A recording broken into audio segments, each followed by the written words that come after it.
Hello and welcome back to another video. It is Thrawn's Revenge here, and today we're looking at busts. Now, you may be asking yourself, Thrawn, we already have had a video about busts.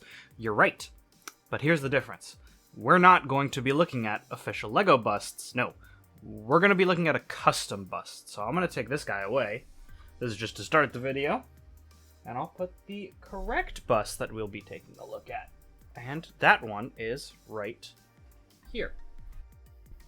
So this was, again, sent to me by Jar Jar Bricks. This is the last video that I'll be doing that Jar Jar Bricks had sent me a model of that is not mine. So the rest of the videos from now on will be models that are mine that they have also sent me. I will be catching up on those over time. But start off, this is Fennec Shan's helmet. It is designed by Bread's Mocs. It is 530 pieces. We'll talk about the price and stuff later. So, to start off, I think it looks actually really good. A lot of the shaping on this model I think is very, very well done when you compare it to Fennec's actual helmet. And I think that the textures here are done very well. It feels very similar to how, it looks in universe. And on top of that, if you haven't noticed, if you look really closely at Fennec Shan's helmet, there's some grates, and those are really well captured with the 1x2 grill tiles there.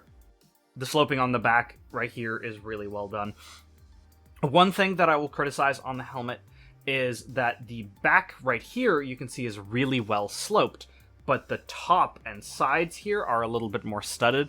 I feel that's a little jarring in my opinion of like the smoothness of this section right here compared to the lack of smoothness on the tops here. Because then again, right, if you look at the TIE Fighter one, it's kind of the same, but only specific areas are smooth.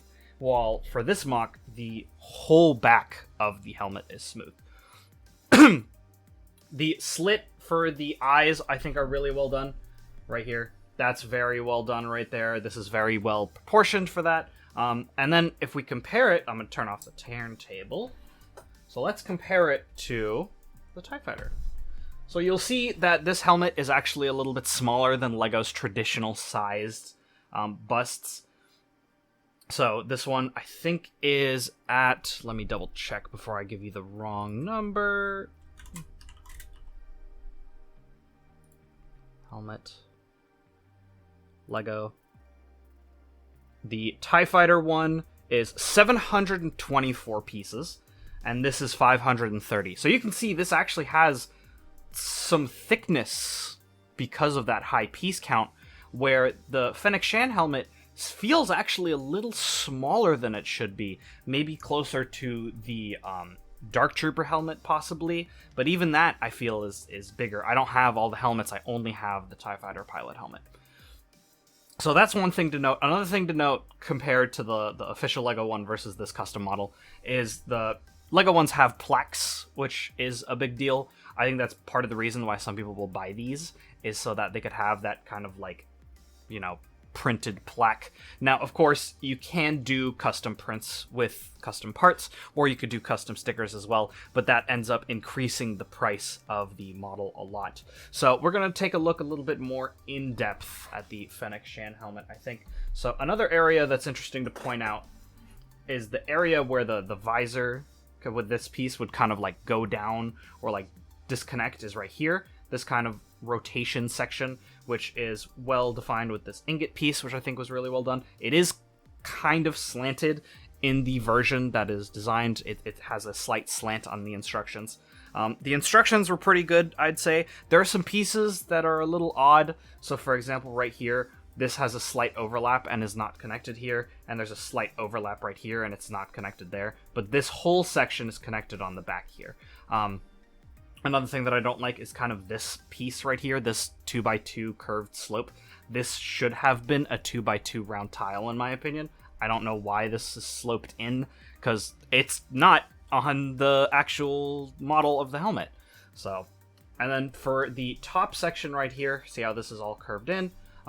There's some slight gaps here and there with the black 2x2 hinge inside there with the 1x2 connection for the hinge. This is, well, kind of sloped downwards, although it feels a little, I don't know, sharp, a little jagged compared to Fennec's actual helmet. What I would have preferred, in all honesty, is all of this should have been studded, all of this should have been studded, and most of this should have been studded as well. I think the curvature here and the curvature here is definitely needed to get that look for the brow on the top, and the kind of similar to the TIE Fighter, the Mohawk-esque look up there. But the rest should have definitely been studded to kind of fit the aesthetic that LEGO's already does, to try to feel like it fits in with LEGO's versions. This whole front plate right here is connected by clips and bars via modified plates all the way through. And then if we look on the underside, I don't think I broke it. So that's kind of like, you see on the inside right there, it's mostly hollow back there. And so that whole thing, there's like ratchets here, and then the rest of it is clips with bars. And this whole section, I think, is one plate and then kind of studded outwards when it gets far enough away from the main assembly to kind of add the extra stud of thickness to get this really nice seam right here, which is really well done. Other than that, let's talk about price. So this model, if you were to get it at jarjarbricks.com right now, is $99. So basically $100. That's really expensive, right? So again, it is a custom. You're going to be paying an inflated price, which is expected because you're buying LEGO parts secondhand. And so bringing up the whole Moc issue, you buy Mocs because you are getting something either LEGO can't do, or you're getting something that LEGO doesn't do well enough, or you feel someone else could do better. Now, LEGO has not made a Fennec Shan helmet, so that, I think, for some people may give it some value. My biggest complaint is size, and that's because for $100, it feels smaller than this one. Yes, again, it's custom, the parts cost more.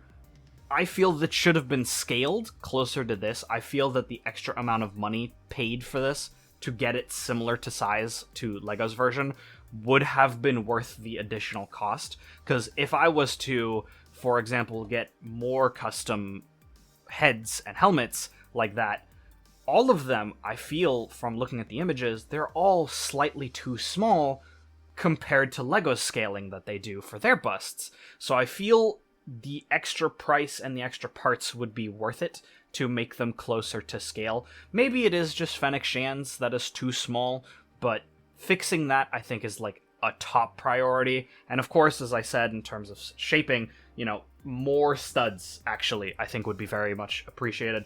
Continue this kind of slope curve, continue this curve right here, more studs around so it fits closer to this guy and the Stormtrooper helmet as well. So, that's all I got for you guys. If you are interested in picking up Fennec Shan's helmet, it will be down in the description below. Thank you again to Jar Jar Bricks for sending me this model. I will continue on doing the rest of the models, which will now be all my models, so expect those in the future. I will be uploading this after BrickCon is already over, so I'll be probably doing some BrickCon videos as well. Keep posted on that. Thank you again. Like, comment, subscribe, and all that jazz, and I'll see you guys next time. Peace out.